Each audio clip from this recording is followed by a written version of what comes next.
Renz Abando umistip ng PBA Rookie Draft. Bakit nga ba? Si Renz Abando ay isa sa mga kilalang pangalan na wala sa opisyal na listahan ng mga prospect na nag-apply para sa darating na Season 49 PBA Draft. Ang dating Gilas Pilipinas player ay determinado pa rin na maglaro sa ibang bansa. May inaantay lang kami, sabi niya nang tanungin kung saan ang susunod niyang destinasyon. Ang susunod ay tinitingnan pa namin yung market. May mga tinitingnan pa kami. May mga winiway pa kaming mga offers.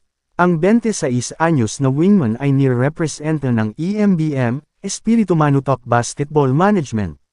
Subalit, tumanggi si Abando na magbigay ng detalye kung saan siya patungo sa darating na season, kung magde-debut ba siya sa Japan B-League o babalik sa Korean Basketball League, KBL, bagamat sa ibang koponan. Bago maging free agent, siya ay nanggaling sa 2 taong stint kasama ang anyang Jung Kwanjang sa KBL. Ang tubong Santo Tomas, La Union ay nagkaroon ng produktibong karera sa Red Boosters, kung saan siya ay nanalo ng Liga Championship sa kanyang rookie season at naghari sa slam dunk contest sa KBL's All-Star Weekend. Nanalo rin ang anyang sa East Asia Super League, EASL, Champions Week.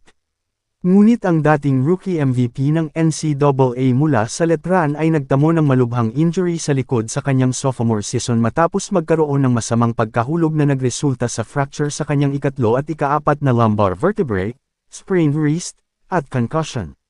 Napalampas niya ang kabuoang 18 laro at ang anyang ay nahirapan sa buong season at bumagsak sa pangalawa sa huling pwesto dahil nabigo itong idepensa ang titulo.